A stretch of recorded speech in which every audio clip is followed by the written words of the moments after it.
나은 사람이 베드로와 요한을 붙잡으니 모든 백성이 크게 놀라며 달려나아가 솔로몬의 행각이라 불리우는 행각에 모이거늘 베드로가 이것을 보고 백성에게 말하되 이스라엘 사람들아 이 일을 왜 놀랍게 여기느냐 우리 개인의 권능과 경건으로 이 사람을 걷게 한 것처럼 왜 우리를 주목하느냐 아브라함과 이삭과 야곱의 하나님 곧 우리 조상의 하나님이 그의 종 예수를 영화롭게 하셨느니라 너희가 그를 넘겨주고 빌라도가 놓아주기로 결의한 것을 너희가 그 앞에서 거부하였으니 너희가 거룩하고 의로운 일을 거부하고 도리어 살인한 사람을 놓아주기를 구하여 생명의 주를 죽였도다.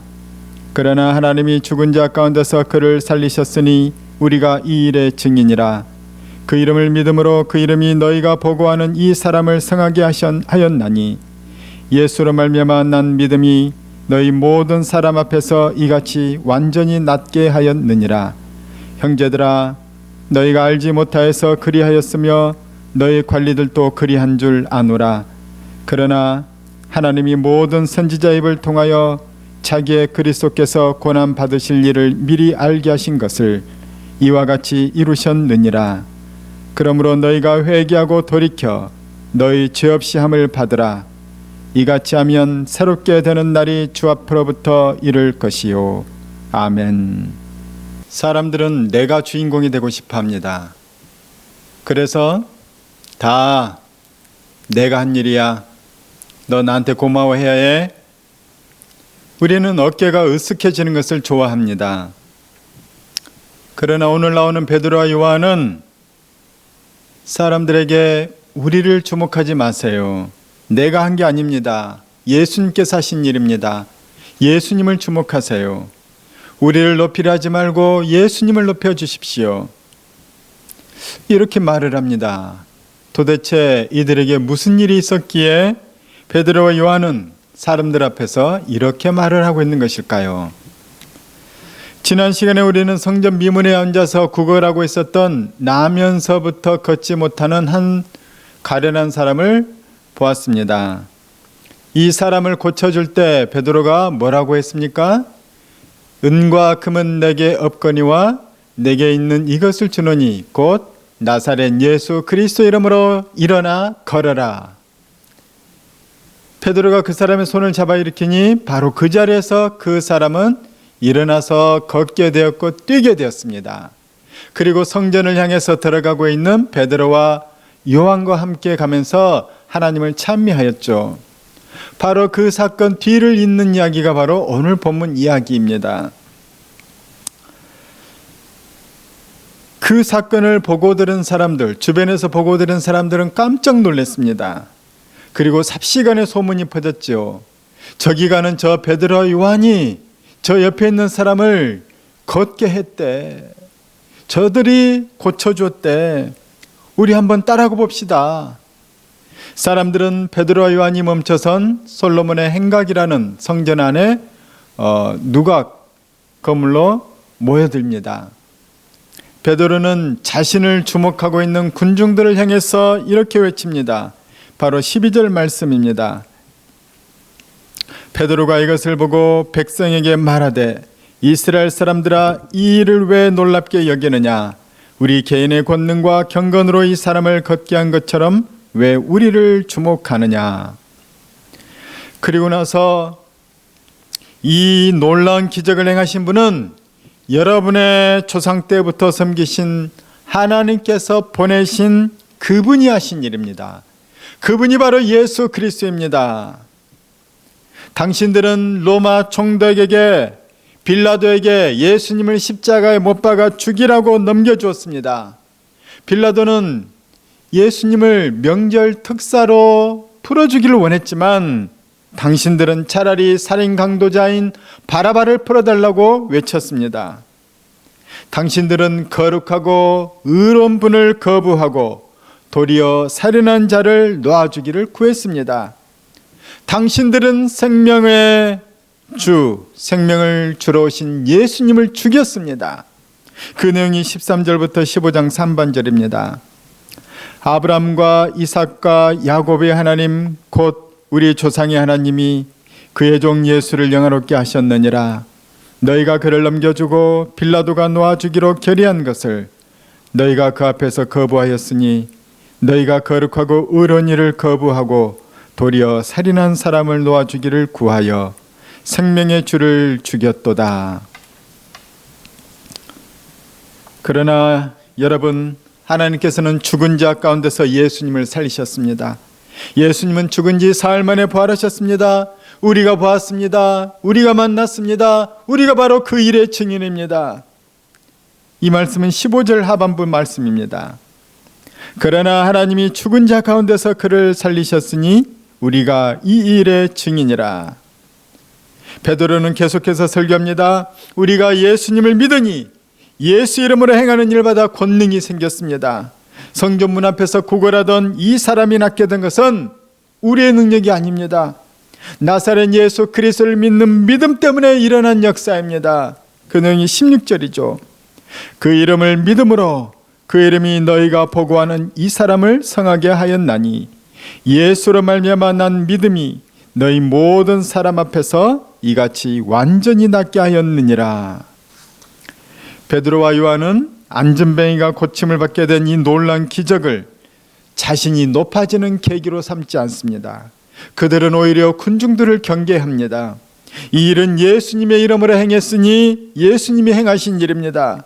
우리를 주목하지 마십시오. 예수님을 주목하십시오. 여러분, 예수가 누구입니까? 여러분, 예수님을 기억하십니까? 당신들이 미워하며 당신들이 하찮게 여기고 조롱하였던 그 예수, 저 예수를 십자가에 못 박아 죽이라고 외쳤던 바로 그 예수가 이 나면서부터 걷지 못했던 자를 고치신 예수 그리스도입니다.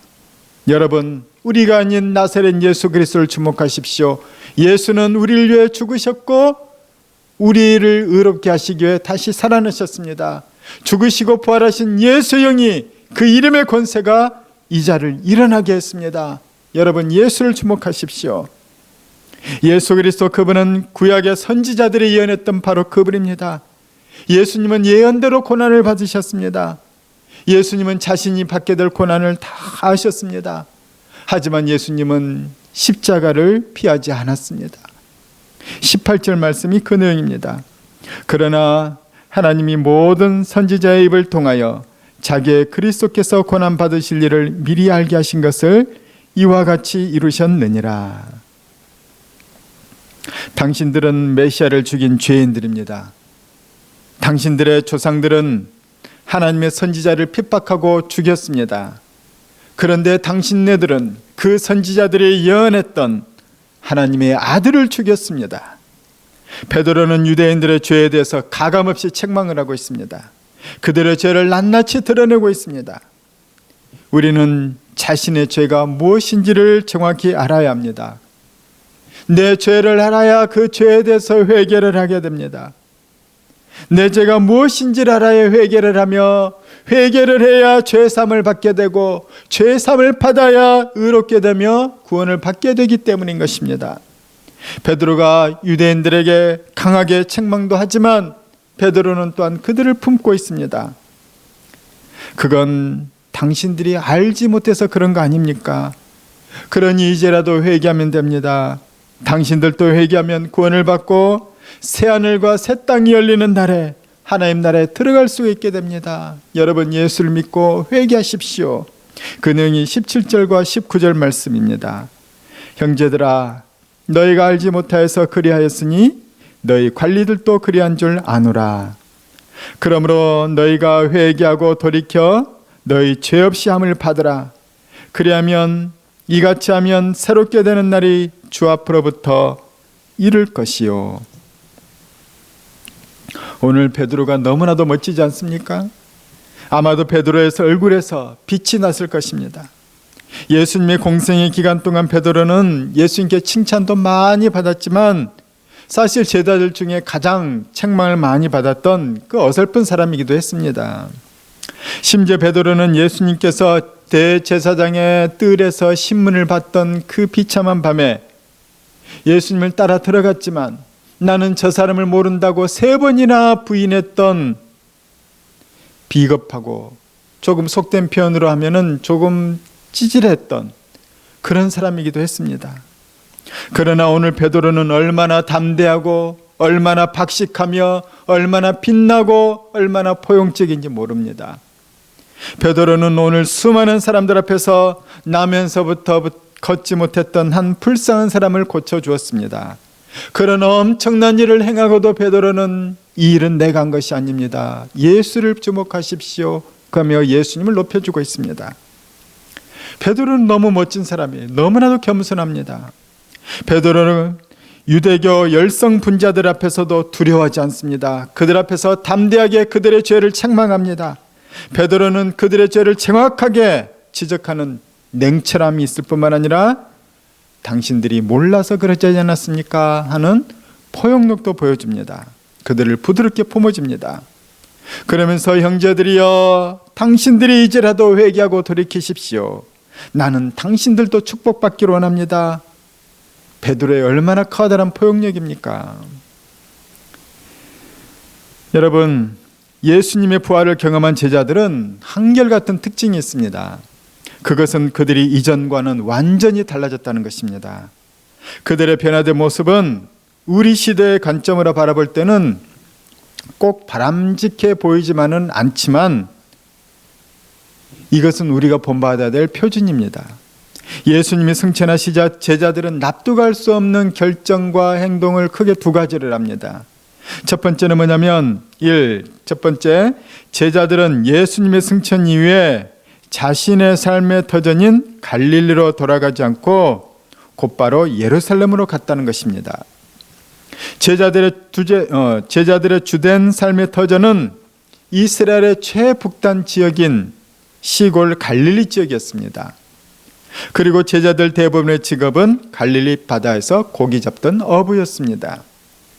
하지만 산 언덕에 자리 잡은 대도시인 예루살렘에서는 제자들이 이 어부의 경력은 쓸데가 없는 것이죠.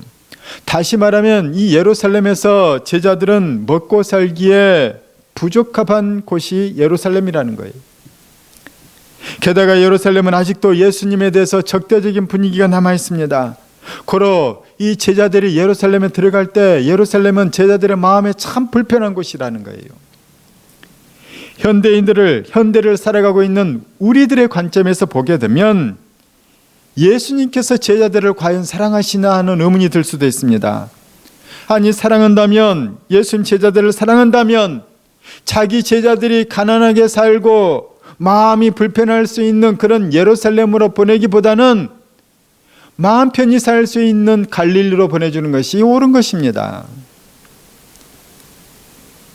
사랑하면은 사랑하는 사람에게 돈 많이 벌고 편안하게 살게 해주는 것이 우리는 옳은 것이라고 생각하지 않습니까? 그러나 우리의 생각은 예수님의 생각과 다릅니다. 예수님은 우리의 생각보다 더 초월하시고 더 먼 미래까지도 앞을 내다보고 계시는 것이죠. 예수님은 우리들처럼 하시지 않으셨습니다. 예수님은 제자들을 편안한 갈릴리로 되돌려 보내기보다는 두려움과 불편의 도시인 예루살렘으로 가라고 명령하십니다. 변화된 제자들은 예수님의 이런 요구에 대해서 아무런 반항 없이 바로 따르게 됩니다. 만약에 사람이 이런 요구를 했다면 제자들도 저항을 했겠지만 메시아여 하나님의 아들이신 예수님의 말씀이니 제자들은 곧바로 순종을 합니다. 우리 교회 설립에 5대 비전이 있습니다. 그 중에 첫 번째 비전이 무엇입니까? 우리는 말씀과 성령을 따라서 말씀과 성령의 이끌림에 순종하는 교회인 것이죠. 말씀과 성령이 이끌어가는 교회를 이루는 것이 바로 우리 교회의 첫 번째 목표입니다. 오늘 제자들의 이 순종하는 모습이 바로 우리 교회의 표와 연결이 되는 것이죠. 제자들은 자신의 본능이나 이익이나 편안함과는 상관없이 예수님의 말씀을 따릅니다. 그들은 오직 예수님만이 첫 번째였죠. 예수님이 가장 지혜롭고 예수님이 가장 옳으시며 예수님이 가장 좋은 것을 내게 주시는 분이십니다. 그러므로 제자들은 예수님을 따랐습니다. 우리 교회도 이 제자들처럼 예수님의 말씀에 따르는 교회가 되기를 축원합니다. 신앙의 타락은 내 생각이 주님의 생각보다 더 옳다고 여기는 데서부터 시작이 됩니다. 그러니 신앙의 회복은 말씀에 대한 순종으로부터 시작이 되는 것입니다. 말씀에 대한 순종으로 신앙의 회복이 이루어지길 축원합니다. 만약에 이때 제자들이 요즘 유행하는 말들처럼 나는 이제부터 내가 하고 싶은 일을 할 겁니다. 이젠 나 좀 내버려 두세요. 또는 저는 싫어요. 저는 다른 사람들에게 관심이 없어요. 저는 기도하는 것도 싫어요. 저는 전도하는 것도 싫어합니다. 그런 것들은 제 적성에 맞지 않아요. 기도나 전도는 다른 사람들에게 시켜주세요.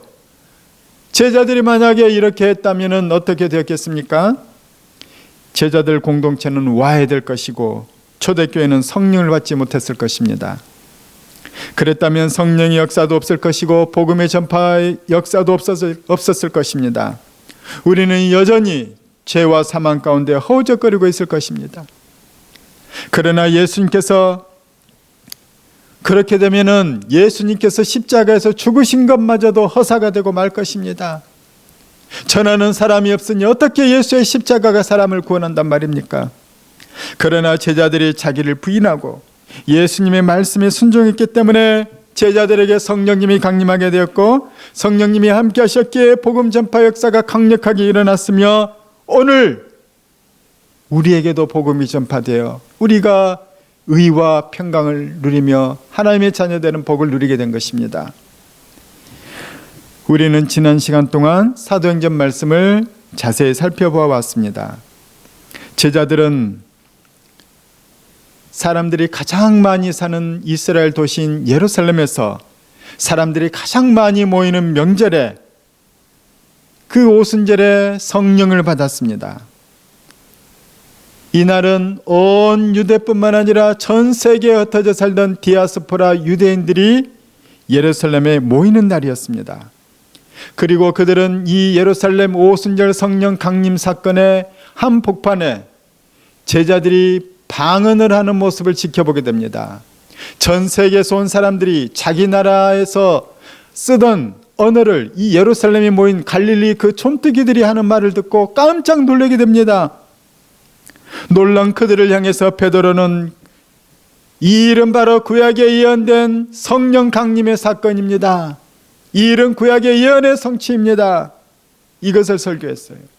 그리고 또한 여러분, 예수 그리스도 사건이 바로 성령이 오게 하신 사건입니다. 예수는 우리를 위하여 죽으셨고 우리를 위하여 다시 살아나셨습니다. 예수님은 우리의 구원자십니다. 예수님은 하나님의 아들이십니다. 베드로는 그 일을 계기로 사람들에게 성령을 설교했고 예수님의 십자가와 부활에 대해서 설교를 했습니다. 그리고 놀라운 일이 일어납니다. 베드로의 이 설교를 통해서 그날에만 3,000명의 사람들이 세례를 받게 되었고 예수님을 믿게 되었습니다. 그날 예루살렘 교회가 탄생하게 되었죠. 역사상 처음 초대교회 첫 번째 교회인 예루살렘 교회인 거예요. 이 예루살렘 교회는 초대교회 모범이 되었고 예루살렘 교회를 통해서 수많은 교회 질서들이 세워지게 되었고 선교 역사들과 교회 구심점이 이루어지게 되었다는 것이죠. 이날 오순절 명절을 지키러 온 수많은 디아스포라들, 그들은 예루살렘에서 예수님을 믿게 되었고 세례를 받게 되었고 그리스도인이 되었습니다. 그들은 이제 자기가 살던 아시아, 아프리카, 유럽으로 흩어져서 자기가 살던 도시로 흩어져 살게 됩니다. 그리고 그들은 그곳에서 복음을 전하여 그곳에 또한 작은 교회들을 세워나갑니다. 전 세계 곳곳으로 흩어진 디아스포라 크리스천들이 그들이 있었기 때문에 사도들이 전 세계를 돌아다니면서 복음을 전할 때 그들에게 큰 도움을 받게 됩니다. 그들이 복음을 전하러 갔더니 이미 예수 믿는 가정들이 있는 거예요. 그리고 그들로 인해서 더 많은 전도들이 강력하게 일어나게 되었고 또 다른 도시에 복음을 전하러 갈 때 그들의 후원으로 말미암아서 사도들은 더 강력하게 힘을 얻어서 복음을 전하게 되었다는 것이죠. 이것이 바로 예수님의 계획이었던 거예요. 제자들이 왜 갈릴리로 가지 않고 예루살렘으로 가게 되었던가? 예수님은 왜 갈릴리가 아닌 편안한 도시, 편안한 지역인 갈릴리가 아닌 두려움과 핍박이 있는 차별과 제자들에 대한 이 좋지 않은 시선이 있는 예루살렘으로 보냈을까요? 그것은 예수님의 전 세계 복음화를 위한 커다란 밑거름이 있었던 것이죠. 예수님의 계획은 제자들의 순종을 통해서 성취되게 된 것이었죠. 마찬가지로 이 시대도 마찬가지로 우리들의 순종을 통해서 하나님의 계획이 성취되는 것입니다. 제자들은 자신의 뜻을 고집하는 것이 아니라 나를 죽이고 주님의 말씀에 순종함으로 예수님을 따르는 변화된 그리스도인들의 모습을 보여주었습니다. 우리도 예수님을 따르는 진정한 그리스도인이 되기를 축원합니다. 자, 제자들의 이 현대인들이 생각하기에 이해가 되지 않을 수 있지만은 제자들의 어떤 이상한 결단과 행동이 드러나는 두 번째가 있습니다. 그것은 뭐냐면 제자들은 자기들의 스승을 죽인 어쩌면 원수와도 같은 자들인 유대인들에게 복수를 하지 않았다는 거예요. 오히려 제자들은 유대인들에게 다가가며 유대인들을 사랑하고 유대인들을 축복합니다. 역사학자들이 삼국지에서 이 유비가 총나라를 망하도록 하게 한 그 아주 결정적인 실수를 하는 사건으로 한 사건을 꼽습니다. 그 사건이 뭐냐면은 유비가 이 자기의 의형제 도원결의를 맺은 의형제인 관우와 장비가 오나라 때문에 죽게 돼요. 그러자 유비는 그 오나라에 대한 복수를 하기 위해서 아직 때가 아님에도 불구하고 무리하게 공격 명령을 내립니다. 이 명령에 대해서 어떤 이 최고의 장군이었던 조자룡도 반대를 했고 또 제갈공명도 반대를 했습니다. 그러나 복수심에 사로잡힌 유비는 그 온유하던 유비마저도 복수심에 사로잡혀서 오나라를 무리하게 공격했고 거기에서 대패를 합니다. 그때부터 총나라는 국운이 기울게 되었고 쇠약해지게 되었으며 결국에는 나라가 망하게 되었다는 거예요. 이 역사학자들이 가장 아쉽게 유비에 대해서 아쉽게 생각하는 대목이 바로 그 장면이라는 것입니다. 우리는 이 유비가 어리석은 일을 했다고 생각하지만 사실은 유비의 이 복수심은 인류 보편적인 마음인 거예요. 이 인류의 보편적인 가치관이라는 것이죠. 세상사는 복수를 해주는 것이 곧 정의라고 생각합니다. 영화나 드라마를 보면서도 사람들은 주인공이 복수하는 장면을 보면서 통쾌함을 느끼고 마침내 정의가 실현되었다고 생각하고 있습니다. 그러나 오늘 우리는 이 세상 사람들과는 전혀 다른 제자들의 모습을 보게 됩니다. 베드로와 요한도 복음서를 보게 되면은 이 베드로 같은 경우에는 사람의 귀를 잘라버릴 만큼 아주 거친 사람이었어요. 요한은 저 사마리아 사람들을 불러 좀 태워버립시다 하면서 아주 잔인한 그런 말들까지 하는 이 요한이기도 했다는 것이에요. 바로 그런 어떤 복수심의 혈기가 넘치던 자들이었음에도 불구하고 오늘 이 변화된 베드로와 요한은 자신들이 너무나도 사랑했고 존경했던 그리고 자기의 인생까지 걸었던 자기의 스승이 억울한 누명을 쓰고 죽임을 당했지 않습니까? 그런데 자기의 스승을 죽였던 그 유대인들을 향해서 베드로와 요한은 선을 베풀고 오히려 축복으로 응대하고 있습니다. 베드로와 요한은 명절을 지키러 전국에서뿐만 아니라 전 세계에서 올 정도로 열성적인 유대교 이 신자들 앞에서 담대하게 예수님을 전합니다. 이 유대교 열성 분자들 앞에서 예수님을 전하는 것은 자칫 그들의 심기를 건드려서 죽임을 당할 수도 있는 위험한 일입니다. 실제로 이 스데반이나 그런 사람들은 돌에 맞아 죽었기도 했거든요. 복음을 전하다가. 그러나 베드로는 그들에게 그 유대인들의 죄를 가감없이 책망하며 그들에게 회개를 촉구하고 있습니다. 다시 말하면 베드로 요한은 지금 목숨을 걸고 복음을 전하고 있다는 거예요. 우리가 당신들을 살릴 수만 있다면 지금 내가 죽어도 좋습니다. 그런 심정으로 그들에게 복음을 전하고 있다는 거예요. 예수님의 십자가 사건 이전까지 제자들은 누가 더 크냐고 하면서 다투던 자들이었어요. 그들은 분명히 이기적이었고 출세욕에 넘치던 자들이었습니다. 그런데 지금은 타인을 위해서 자신을 희생하는 이타적인 사람으로 변해 있다는 거예요. 베드로와 요한은 가던 길을 멈춰서며 나면서부터 못 걷게 된 사람을 불쌍히 여깁니다. 그리고 그를 고쳐주었습니다. 또한 예수님을 죽인 유대인들을 미워하거나 두려워하지도 않고 그들 앞에 서서 그들을 품고 그들을 사랑하며 그들에게 구원의 복음을 전하고 있습니다. 기독교인의 특징이 무엇입니까? 기독교인의 특징은 이타성입니다. 또는 타인을 위한 헌신이라고도 할 수 있습니다. 제가 아주대 심리학과 김경일 교수라는 분의 강의를 들으면서 참 흥미로운 얘기를 들었어요. 그건 정직과 이타성에 관한 강의였습니다. 부정직한 사람은 다른 어떤 성격에 붙어도 좋은 결과를 만들어내지 않는다고 합니다. 우리가 성격을 얘기할 때 내향적이다, 외향적이다, 또는 개방적이다, 보수적이다, 또는 예민하다, 예민하지 않다, 또는 성실하다, 성실하지 않다, 이렇게 구분을 합니다. 자, 여기서 부정직한 사람은 어떤 성격을 만나도 최악이 된다는 거예요. 외향적인 사람이 부정직을 만나게 되면 그 부정직한 외향적인 사람은 동네방네 다니면서 사고를 치고 또 사기를 치게 된다는 거예요. 내향적인 사람이 부정직하게 되면 숨어서 음모를 꾸미게 된다는 것입니다. 예민한 사람이 부정직하게 되면 여기 가서도 저기 가서도 진실을 왜곡하고 온갖 갑질을 해대며 성질을 부리고 다닌다는 것입니다.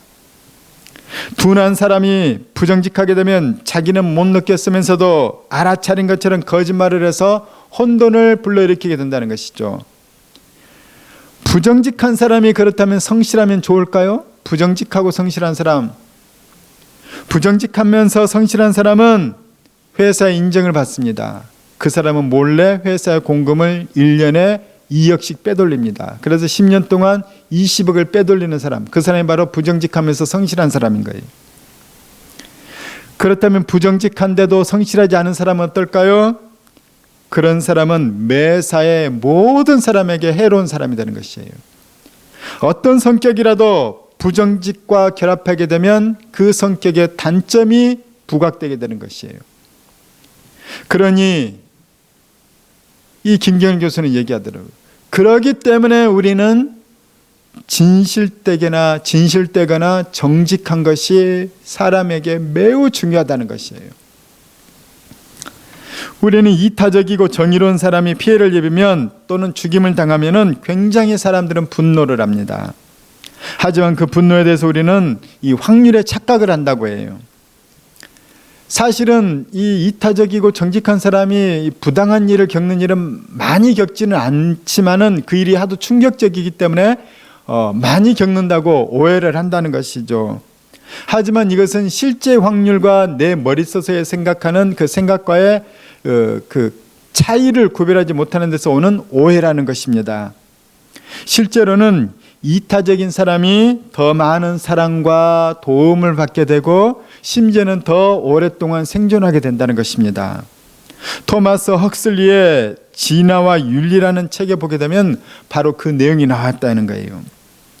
실제로 왜냐하면은 이타적이고 정직한 사람은 다른 사람으로부터 공격받을 가능성이 줄어들기 때문이라는 것입니다.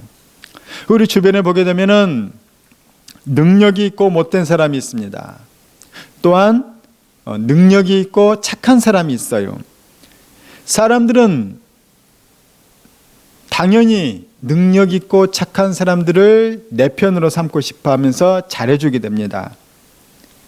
그러나 반면에 능력이 있고 못된 사람에게는 그 사람을 때만 만나면 제거해 버리려고 합니다. 왜냐하면 능력 있고 못된 사람은 언젠가는 나에게 큰 피해를 줄 수 있는 사람이기 때문이라는 거죠. 우리 사회는 그런 피해의식이 있어요. 능력 있고 못된 사람에게는 이 사회가 굉장히 굴복당하고 있다는 그런 느낌인 것이죠. 그러나 사람들은 그 능력 있고 못된 인간들을 늘 주시하면서 너 힘만 빠져봐 하면서 계속 지켜보고 있다는 것입니다. 우리는 그런 경우를 지난 현대사를 통해서 너무나 많이 경험을 했습니다. 반면에 우리는 김연아 선수 또는 가수 아이유, 유재석 같은 사람들을 아주 좋아합니다. 사람들은 그들의 성공과 인기에 대해서 시기하거나 공격하기보다는 오히려 당연하다고 여기며 오히려 그들의 두터운 팬층까지 형성되게 됩니다. 그들의 팬이 된다는 거죠. 왜냐하면 그들은 능력도 있지만 기부나 좋은 일들을 많이 하는 사람들이기 때문에 이타적인 삶을 사는 사람이라고 생각되기 때문에 그들을 돕고 응원하고자 한다는 것이죠. 그래서 그들이 잘 될수록 사람들은 좋아합니다. 그러니 그들의 수명이 길 수밖에 없다는 것이죠. 우리는 아이를 키울 때 그런 생각을 많이 합니다. 이 험난한 세상 가운데 차라리 영악한 아이가 세상을 더 잘 살 줄로 생각한다는 거예요. 그러면서 내 자식이 만약에 내 아이가 이타적이고 정직한 아이라면은 왠지 호구가 될 것 같아서 싫어한다는 거예요. 물론 그런 일을 당할 수 있습니다. 그러나 여기에는 기억의 왜곡이 있다는 것을 잊지 말기 바랍니다.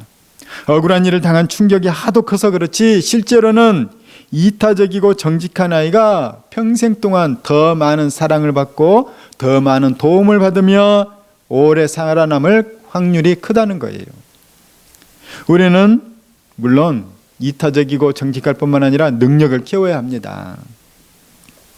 저는 이 김경일 교수의 강의가 부정직함이 얼마나 해로운지, 또한 정직하고 이타적인 것이 세상살이에도 얼마나 유익한지에 대해서 알려줘서 참 고마웠어요. 그러니 우리 그리스도인들은 이 땅을 그리스도인답게 담대하게 살기를 바랍니다.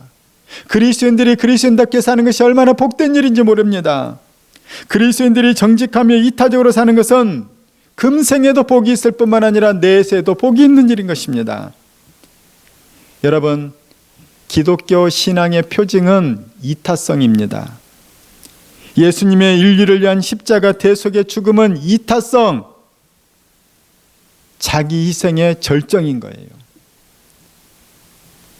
저는 우리가 우리 삶에 예수님의 이타성, 자기 희생을 적용하길 바랍니다. 저에게는 아픔이 있습니다. 우리 교회가 후원하던 선교사님 가운데 최원일 선교사님이 한 2년쯤 전에 갑자기 선교지에서 돌아가셨어요. 그런데 제가 자세히 보니까 그 당시에 저를 비롯해서 우리 교회는 선교사님들을 위해서 물질의 후원은 했지만 그분들을 위해서 기도를 그렇게 열심히 하지 않았습니다. 거의 하지 않았죠. 저는 그 일이 있은 이후에 매주 금요일마다 우리 교회가 후원하는 선교사님들을 위해서 기도하고 있습니다. 제가 지난주에 러시아 김요한 선교사님 만났다고 했죠.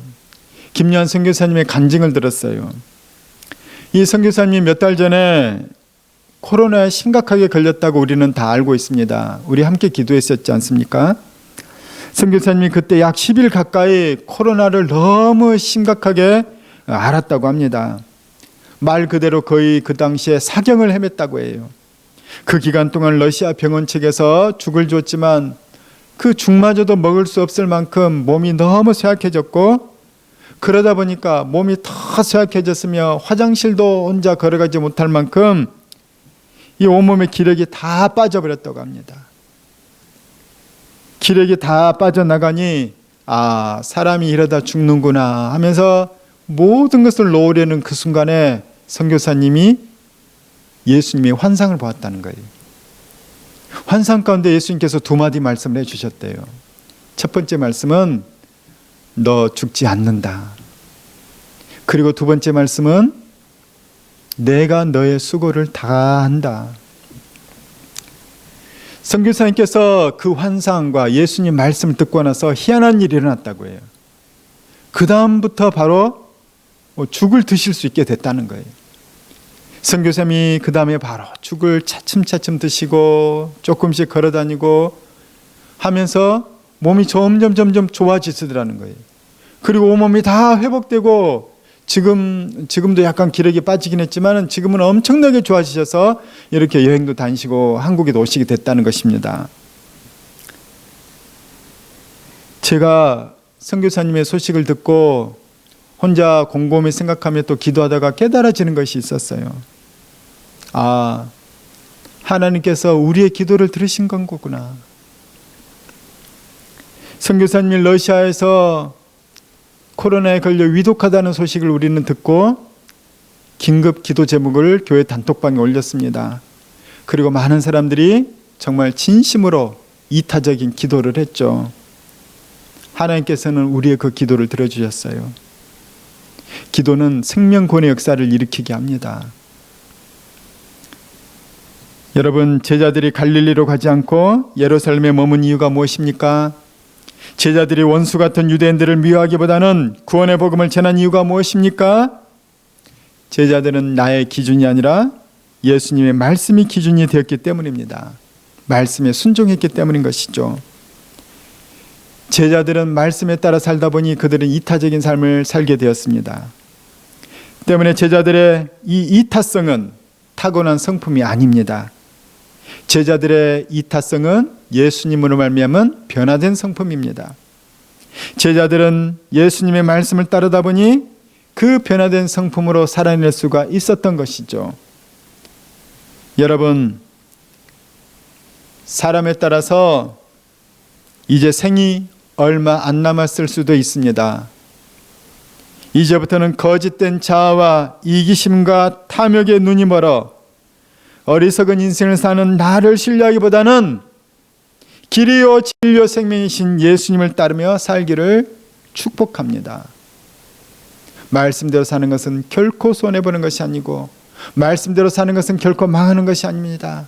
오히려 말씀대로 사는 것이 당장은 손해보는 것 같고 당장은 내가 바보처럼 보여도 먼 미래를 보면 금생과 내세의 커다란 축복이 되는 것입니다. 여러분, 예수 그리스도로 인하여서 변화된 인생이 다들 되기를 주의 이름으로 축원합니다. 우리 같이 찬양 드리겠습니다.